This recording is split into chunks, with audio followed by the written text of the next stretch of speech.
दोस्तों नमस्कार, आप लोग का ऑल इंडिया स्टडी में स्वागत है। तो आइए आज हम जानेंगे सीटेट में मैथ पेडागोजी। आज का जो टॉपिक है 5। देखिए, हम प्रत्येक टॉपिक का ही क्वेश्चन कराते हैं, टॉपिक वाइज ही क्वेश्चन कराते हैं, ताकि अगर उस टॉपिक से प्रश्न आए तो इससे बाहर न जाए। तो इसलिए टॉपिक वाइज क्वेश्चन करा लेंगे। जैसे टॉपिक वाइज क्वेश्चन कंप्लीट हो जाएगा 10 दिन के अंदर में, तो उसके बाद हम प्रैक्टिस सेट कराएंगे मिक्स टॉपिक को मिला करके, ताकि आप लोगों का रिवीजन अच्छे तरीके से हो सके। तो वीडियो को लाइक शेयर सब्सक्राइब आप लोग ज़रूर कर लीजिए। आज जो हम पढ़ेंगे गणित में मूल्यांकन, बहुत महत्वपूर्ण टॉपिक है। तो आइए हम लोग प्रश्न नंबर 1 पर आते हैं, ज़्यादा बातचीत न करते हुए। तो देखिए, प्रश्न नंबर 1 है, गणित में सतत एवं व्यापक मूल्यांकन का मुख्य उद्देश्य क्या है। तो ऑप्शन नंबर 1 है, केवल सत्र के अंत में छात्रों को अंक या ग्रेड प्रदान करना। देखिए, केवल शब्द आ गया तो ये निगेटिव हो गया, ये तो होगा नहीं। बी कह रहा है अधिगम की प्रक्रियाओं का निरंतर अवलोकन करना, कमियों को पहचानना और शिक्षण पद्धतियों में सुधार करना। ठीक है। सी कह रहा है कक्षा में केवल केवल शब्द निगेटिव हो जाएगा, आगे पढ़ने की ज़रूरत नहीं है। और डी कह रहा है छात्रों को उत्तीर्ण और अनुत्तीर्ण की श्रेणियों में बांटना। यहाँ पर श्रेणी में बांटेंगे तो नकारात्मक प्रभाव पड़ेगा, ठीक है ना। तो इसका जो सही जवाब हो जाएगा ऑप्शन नंबर बी हो जाएगा, ठीक है। देखिए, सीसी का मूल ढांचा अधिगम के दौरान निरंतर निदान और सुधार पर बल देता है। मतलब अधिगम करते ही वक्त ये क्या होता है, अवलोकन करिए और उसमें जो कमी है तुरंत उसका सुधार करिए, ये बात करता है, ठीक ना। आइए प्रश्न नंबर हम लोग अगला देखेंगे। प्रश्न नंबर 2 है, निदानात्मक परीक्षण के बाद शिक्षक का अगला सबसे महत्वपूर्ण कदम क्या होना चाहिए। तो ऑप्शन नंबर 1 है, अभिभावकों को बुलाकर छात्र की शिकायत करना। नहीं। बी है, छात्रों को कक्षा से बाहर कर देना। ये भी नहीं। सी है, पहचान की गई कमियों या भ्रांतियों के आधार पर उपचारात्मक शिक्षण की योजना बनाना। ये बात ठीक है, ठीक ना। तो ऑप्शन नंबर इसका सी करेक्ट हो जाएगा। देखिए, क्या होता है, निदान का एकमात्र जो तार्किक और शैक्षणिक उद्देश्य होता है सही उपचार देना, ठीक ना। आइए हम लोग प्रश्न नंबर अगला देख लेते हैं। प्रश्न नंबर 3 है, गणितीय त्रुटियों के संबंध में आधुनिक शिक्षण शास्त्र का क्या दृष्टिकोण होता है। तो ऑप्शन नंबर 1 है, त्रुटियां छात्र की अज्ञानता और मूर्खता का प्रतीक है। गलत बात। बी है, त्रुटियां अधिगम प्रक्रिया का एक अनिवार्य अंग है जो बच्चों की सोच अंतर्दृष्टि को दर्शाती है। ये बात ठीक है, ठीक ना। सोच और अंतर्दृष्टि को दर्शाएगी। जब त्रुटि होगी तभी बच्चा सीखेगा, ठीक ना।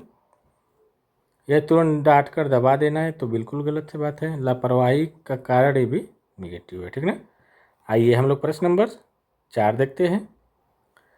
प्रश्न नंबर 4 है, एक छात्र 1/3 प्लस 1/2 को 2/5 लिखता है। यह त्रुटि मुख्य रूप से किस अवधारणा की कमी को दर्शाती है। तो ऑप्शन नंबर 1 है, भिन्न को योग में हर के लघुत्तम समापवर्तक एलसीएम और भिन्न की अवधारणात्मक समझ की कमी। ठीक है। बी है, केवल लापरवाही। बिल्कुल गलत। छात्र को गिनती नहीं आती, यहाँ से इससे कोई लेना देना नहीं है। छात्र को जोड़ना नहीं आता, ये भी गलत है। क्या है, उसको अवधारणात्मक समझ नहीं है, ठीक ना। तो इसलिए ऑप्शन ए पर चला जाएगा। आइए हम लोग प्रश्न नंबर अगला देख लेते हैं। प्रश्न नंबर 5 है, पोर्टफोलियो गणितीय मूल्यांकन में एक प्रभावी उपकरण क्यों माना जाता है। तो ऑप्शन नंबर 1 है, इनमें केवल केवल शब्द आ गया तो नेगेटिव हो गया, ठीक है ना, यहीं पर काट दो। बी करा है समय समस्या बी करा यह समय की एक अवधि में छात्र के गणितीय कार्य प्रगति और उपलब्धियों का एक व्यवस्थित संग्रह प्रस्तुत करता है। ठीक है।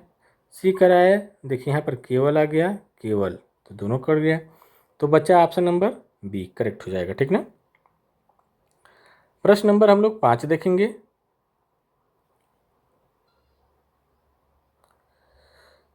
रूब्रिक का उपयोग गणितीय मूल्यांकन में क्यों किया जाता है?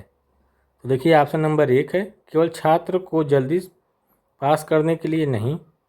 बी कह रहा है जटिल गणितीय प्रदर्शन, प्रोजेक्ट और उत्तरों के वस्तुनिष्ठ और पारदर्शी मूल्यांकन हेतु मानदंड निर्धारित करने के लिए। तो ये बात बिल्कुल सही है, ठीक ना। तो ऑप्शन नंबर इसका बी चला जाएगा। ये छात्र प्रश्न पत्र छापने के लिए यहाँ पर ये बातें नहीं है। उत्तर पुस्तिका की गोपनीयता बनाए रखने के लिए यहाँ पर ये भी बात नहीं है, ठीक ना। आइए प्रश्न नंबर हम लोग 7 देखेंगे।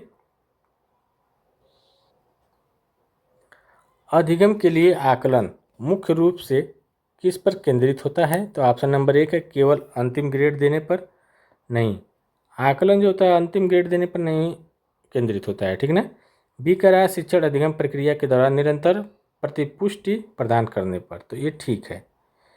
और सत्र के अंत में वार्षिक परीक्षा का आयोजित करने पर। नहीं, बालकों को रैंकिंग करने पर। ये भी नहीं। तो ऑप्शन नंबर इसका बी करेक्ट हो जाएगा, ठीक ना। आइए हम अगला क्वेश्चन देखते हैं, प्रश्न नंबर 8। उससे पहले वीडियो अगर अच्छी लग रही है तो आप लोग चैनल को लाइक शेयर सब्सक्राइब जरूर कर लीजिए ताकि जो भी हम पढ़ाए आप लोगों को सीधे मिल सके। प्रश्न नंबर 8 है गणित में ओपन एडेड खुले अंत वाले प्रश्नों का मूल्यांकन में क्या महत्व है? तो ऑप्शन नंबर 1 है वे उत्तरों को केवल एक ही विकल्प तक सीमित रखते हैं। सीमित करना नहीं, एक ही विकल्प पर सीमित नहीं हो सकता खुले अंत वाले प्रश्न, ठीक ना। जैसे मान लो 3 + 4 7 होगा और मुझे फिर 7 लाना है तो हम इस भी कर सकते हैं ना, 3 + 2 + 2 = 7। तो यह कहाँ खुला अंत है, सीमित नहीं हो सकता, ठीक ना। बी कह रहा है वे छात्र को अपसारित चिंतन रचनात्मकता और बहु समाधान तकनीकों का आकलन करते हैं। ये बात ठीक है, ठीक ना। आइए हम लोग प्रश्न नंबर 9 देखेंगे। अधिगम के रूप में आकलन का मुख्य तत्व क्या है? तो ऑप्शन नंबर 1 है शिक्षक द्वारा किया गया अंतिम मूल्यांकन। गलत बात, अंतिम मूल्यांकन थोड़ी ना होगा। बी है छात्र द्वारा स्वयं का मूल्यांकन और सहपाठी मूल्यांकन। ये बात ठीक है, तो ऑप्शन नंबर सी करेक्ट हो जाए बी करेक्ट हो जाएगा। आइए अगला क्वेश्चन देखते हैं। एक बालक गणितीय समस्याओं को सही हल करता है परंतु जब उससे प्रक्रिया समझाने को कहा जाता है तो वह असमर्थ रहता है। तो मूल्यांकन की दृष्टि से यह क्या दर्शाता है? तो ऑप्शन नंबर 1 है बालक की कार्य विधायक समझ अच्छी है परंतु अवधारणात्मक समझ कमज़ोर है। बी कह रहा है बालक को गणित बिल्कुल नहीं आता। सी कह रहा है बालक केवल तुक्का लगा रहा है। सी कह रहा है और डी कह रहा है बालक की अवधारणात्मक समझ उत्कृष्ट है। उत्कृष्ट रहती तो कैसे होता, तो इसलिए तो गलत है। ये भी गलत, ये भी गलत हो जाएगा। तो ऑप्शन नंबर 1 करेक्ट हो जाएगा, ठीक ना। आइए हम लोग प्रश्न नंबर 11 देखते हैं।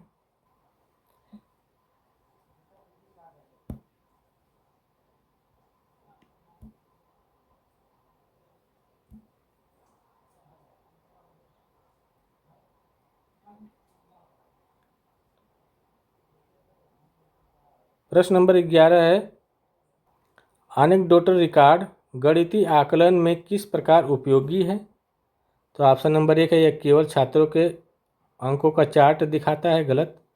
बी है यह विशिष्ट परिस्थितियों में छात्र के व्यवहार गणितीय अभिवृत्ति और समस्या समाधान के व्यवहार का संक्षिप्त वर्णनात्मक अभिलेख है। तो ये बात ठीक है।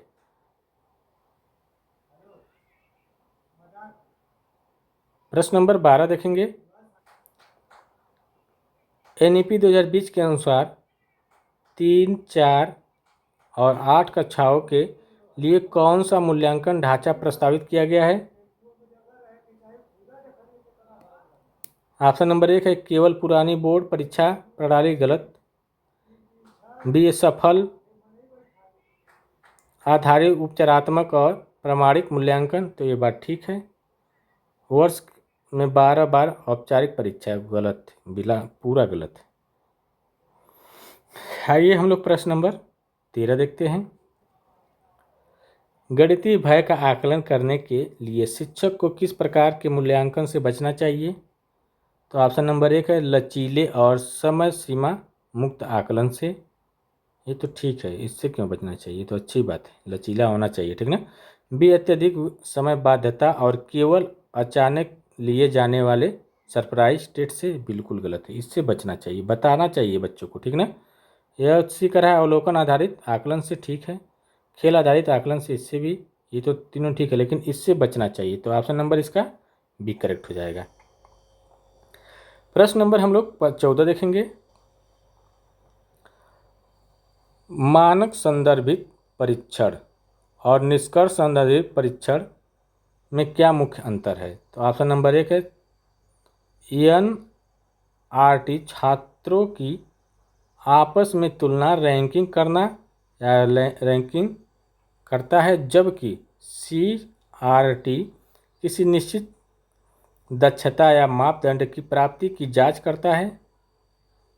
और बी करा है केवल शब्द आएगा तो नेगेटिव, यह NRT नहीं करता है, तो रैंकिंग ये भी करता है, ये भी गलत है, ठीक ना।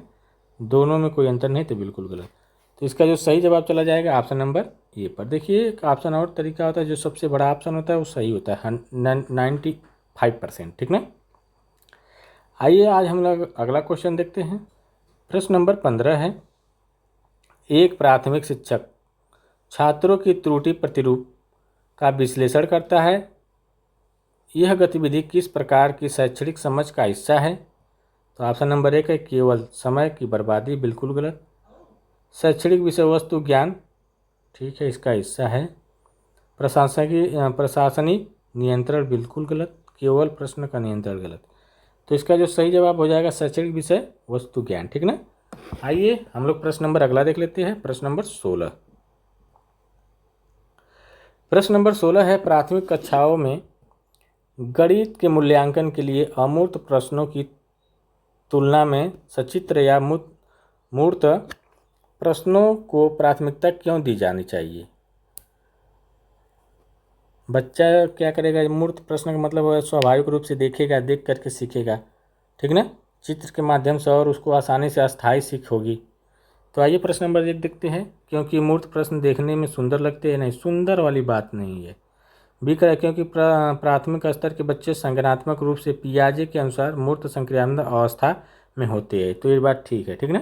तो ऑप्शन नंबर बी वाला करेक्ट हो जाएगा। और सी करा है इसमें कागज की बचत होती है। कागज कहाँ आ गया है? अमूर्त हल क्योंकि अमूर्त प्रश्न हल करना असंभव है, बिल्कुल गलत। आइए प्रश्न नंबर हम लोग 17 देखेंगे। प्रश्न नंबर 17 है।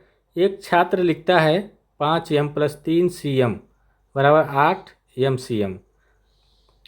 तो शिक्षक को इस त्रुटि का मूल्यांकन करते समय किस भ्रांति पर काम करना चाहिए? तो ऑप्शन नंबर 1 है छात्र को जोड़ना नहीं आता, बिल्कुल गलत।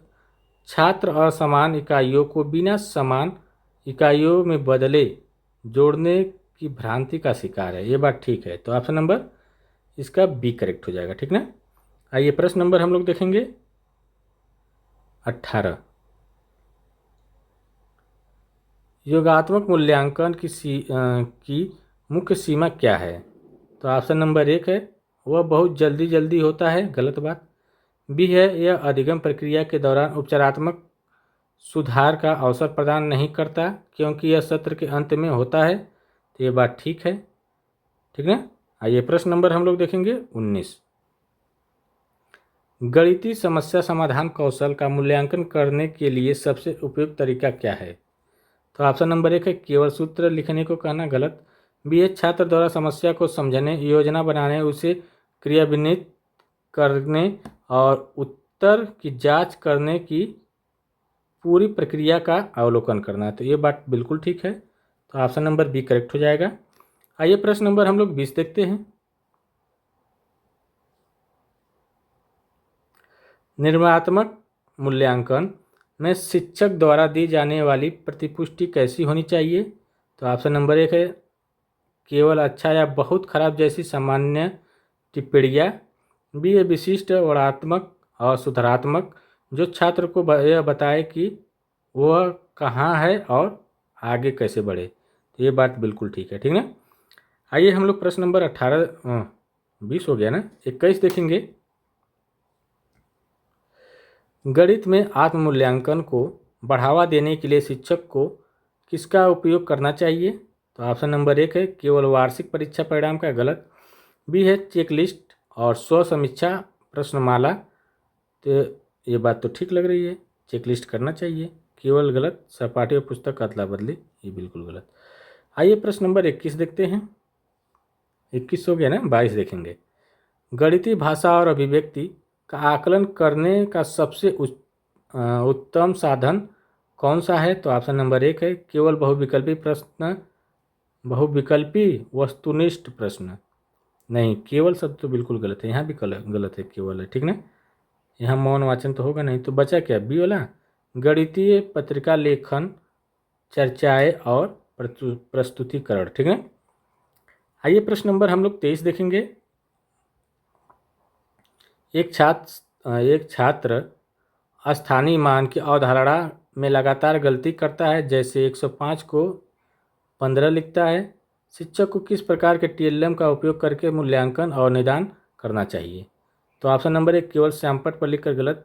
डिन्स ब्लॉक या एबेकस के माध्यम से, ठीक ना। आइए प्रश्न नंबर हम लोग अगला देख लेते हैं।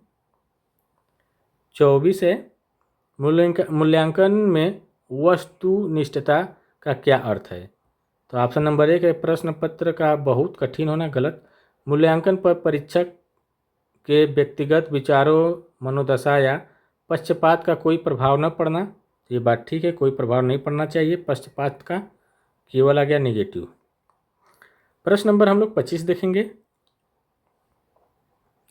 सतत मूल्यांकन का अर्थ यह बिल्कुल नहीं है कि, ऑप्शन नंबर 1 है हर समय और हर मिनट छात्र का टेस्ट लिया जाए। ये तो सही बात है, अब ये सही बात है, ठीक ना। इन सतत मूल्यांकन का मतलब ये नहीं होता कि बार बार हर जगह ये टेस्ट लिया जाए 1-1 मिनट पर। और बी कह रहा है शिक्षण अधिगम प्रक्रिया के साथ साथ आकलन स्वाभाविक रूप से चलता रहे, ठीक। और कहने का मतलब है कि शिक्षण अधिगम प्रक्रिया के साथ साथ आकलन स्वाभाविक रूप से चलता रहे, ये बात ठीक है, ये सही बात है, ठीक ना। और बच्चे की प्रगति का नियमित अवलोकन हो, ये भी ठीक है, सही बात है, होना चाहिए नियमित। शिक्षण के समय समय पर आवश्यक बदलाव किए जाए, ये भी ठीक है, लेकिन यह नहीं होना चाहिए कि बार बार तुरंत टेस्ट ले लिया जाए हर मिनट पर, ठीक ना। तो इसलिए यहाँ पर नहीं दिया है, तो ऑप्शन भी नहीं वाला होगा, तो ऑप्शन नंबर 1 करेक्ट हो जाएगा। प्रश्न नंबर हम लोग देखेंगे 26। गणित में उपचारात्मक शिक्षण की सफलता मुख्य रूप से किस पर निर्भर करती है। तो ऑप्शन नंबर 1 है उपचारात्मक शिक्षण सामग्री की सुंदरता पर। सुंदरते वाली बात कहाँ से आ गई। बी कह रहा है समस्याओं के कारणों की सही पहचान, सटीक निदान पर। यह बात ठीक है। केवल समस्या सारणी में दिए गए अतिरिक्त समय पर, गलत। अभिभावकों के सहयोग पर, गलत। आइए हम लोग प्रश्न नंबर 27 देखते हैं। परियोजना विधि द्वारा गणितीय मूल्यांकन करने की किस क्षमता की जांच होती है। तो ऑप्शन नंबर 1 केवल रटने की क्षमता, गलत। तो वास्तविक जीवन में गणित अनुप्रयोग, डेटा संग्रह, सहयोग और अन्वेषण क्षमता। तो ऑप्शन नंबर बी करेक्ट हो जाएगा, ठीक ना। आइए हम प्रश्न नंबर 28 देखेंगे। एनसीए 2005 के अनुसार गणितीय मूल्यांकन को किससे मुक्त होना चाहिए। तो ऑप्शन नंबर 1 केवल तार्किक चिंतन से, बिल्कुल गलत। यांत्रिक गणनाओं, रटंत प्रणाली और केवल एक ही सही उत्तर वाले बंद अंत वाले प्रश्न के एकाधिकार से। तो ये बात ठीक है, ठीक ना। तो ऑप्शन नंबर इसका बी भी करेक्ट हो जाएगा। देखिए बी वाला ऑप्शन पूरा दे दिया है क्या, कैसे क्वेश्चन बनाया है बताऊंगा बाद में। क्वेश्चन इस तरह बनता है, ये भी ध्यान नहीं दिया हूँ। आइए प्रश्न नंबर 29 देखते हैं। प्रश्न नंबर 29 है एक छात्र ज्यामितीय आकृतियों को उनके लिखावट के आधार पर वर्गीकृत करता है, जैसे पतंग को वर्ग करना। वेन हेले के सिद्धांत के अनुसार मूल्यांकन में छात्र किस स्तर पर है? तो ऑप्शन नंबर 1 है स्तर 0 चाक्षुषीकरण, बी है स्तर 1 विश्लेषण, सी है अनौपचारिक निगमन और डी है और औपचारिक निगमन, जो स्तर 2 और 3 की बात है। तो देखिए यहाँ पर क्या है, लिखावट के आधार पर विजुअल बात है ना, तो इसका मतलब विजुअलाइजेशन हो जाएगा, ठीक ना, विजुअलाइजेशन, ठीक ना। तो ऑप्शन नंबर 1 करेक्ट हो जाए, चाक्षुषीकरण। आइए हम लोग प्रश्न नंबर 30 देखते हैं। प्रदर्शन आधारित आकलन का मुख्य लाभ क्या है? तो ऑप्शन नंबर 1 है इनमें किसी पेन कागज की आवश्यकता नहीं होती, गलत बात। बी है यह छात्रों को वास्तविक या प्रमाणिक कार्यों को करके अपनी गणितीय समझ प्रदर्शित करने का अवसर देता है, ये तो बात ठीक है। केवल सब निगेटिव, समझ नहीं है, ये भी गलत, ठीक है। आइए हम लोग प्रश्न नंबर 31 देखते हैं। एक शिक्षक अपनी कक्षा में प्रश्नों के उत्तर के लिए केवल सही उत्तर पर अंक न देकर उत्तर तक पहुंचने की प्रक्रिया पर भी अंक देता है। यह किस प्रकार का मूल्यांकन की नीति है? केवल पक्षपात मूल्यांकन, गलत बात। प्रक्रिया उन्मूलन प्रमाणित मूल्यांकन, ये बात ठीक है, ठीक ना, क्योंकि वो चेक कर रहा है कि प्रक्रिया किस प्रकार की है, सही प्रक्रिया से किया है बच्चा कि नहीं, कि उसी तरह उत्तर दे दिया है।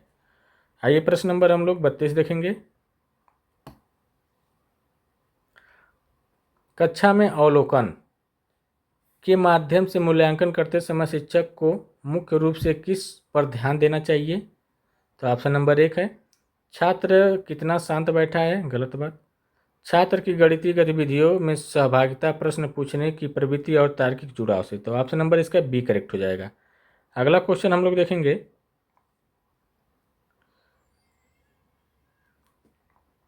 प्रश्न नंबर 33 है व्याध्यात्मक प्रश्न में छात्रों को होने वाली कठिनाइयों का निदान करने के लिए न्यूमैन के अनुसार पहला चरण क्या है? प्रश्न को हल करना, गलत। प्रश्न को पढ़ना, ठीक है, पहले प्रश्न पढ़ा जाता है, ठीक ना। न्यूमैन के अनुसार प्रश्न को पहले पढ़ना, ये पहला चरण है इसका, ठीक ना। आइए प्रश्न नंबर हम लोग देखिए, इसमें क्या है, इनके 5 चरण है। पहले में पढ़ना, दूसरे में समझना, तीसरे में रूपांतरण करना, चौथे में प्रतिक्रियात्मक कौशल करना और पाँचवें में क्या होता है, एनकोडिंग करना, ठीक ना। और आइए अगला क्वेश्चन देख लेते हैं। प्रश्न नंबर 34 है गणितीय मूल्यांकन में लचीलापन क्यों आवश्यक है? तो ऑप्शन नंबर 1 है ताकि शिक्षक जब चाहे परीक्षा रद्द कर सके, गलत बात। शिक्षक क्यों चाहेगा भाई, लचीलापन तो ठीक है, लेकिन शिक्षक क्यों जब मर्जी तब परीक्षा रद्द कर दे। बी है ताकि व्यक्तिगत विभिन्नताओं, विशेष आवश्यकताओं वाले बालकों को विभिन्न सीखने की गतिविधियों का आदर किया जा सके, तो ठीक है। अगला क्वेश्चन हम लोग देखेंगे। यदि किसी गणित परीक्षण की विश्वसनीयता उच्च है तो इसका क्या अर्थ है? तो ऑप्शन नंबर 1 है यह परीक्षण बहुत आसान है, गलत बात। समान परिस्थितियों में बार बार परीक्षण लेने पर भी परिणामों में सुसंगतता बनी रहती है, तो ये बात ठीक है, ठीक ना। आइए प्रश्न नंबर हम लोग 36 देखेंगे।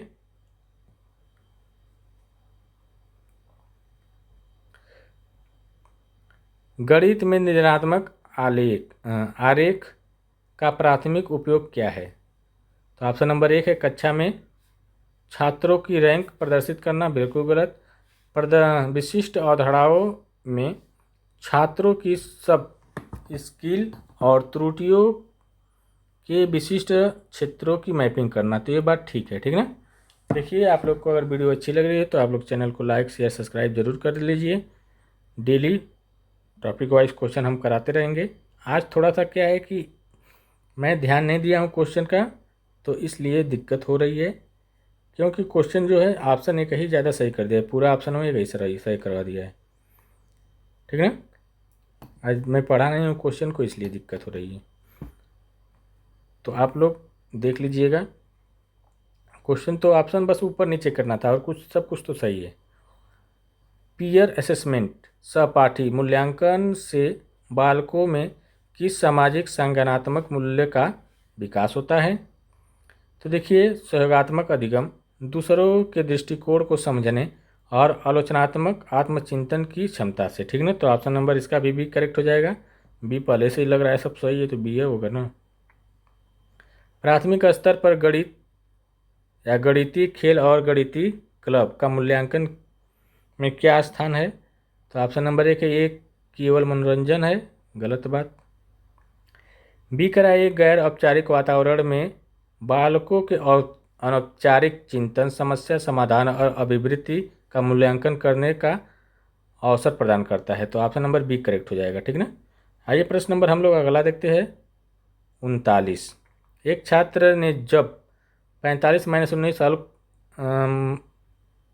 45-19 हल करने को कहा गया छात्र को, तो क्या किया उसने? मानसिक रूप से किया 45-20 बराबर 25 और फिर 25 + 1 बराबर 26। इस छात्र के मूल्यांकन में से क्या निष्कर्ष निकलता है? तो ऑप्शन नंबर एक है, छात्र ने गलत तरीका अपनाया नहीं।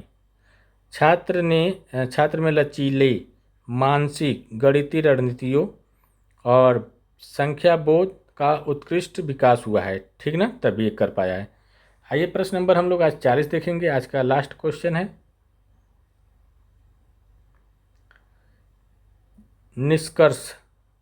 निष्कर्षतः एक न्यायसंगत और प्रभावी गणितीय मूल्यांकन प्रणाली को कैसा होना चाहिए?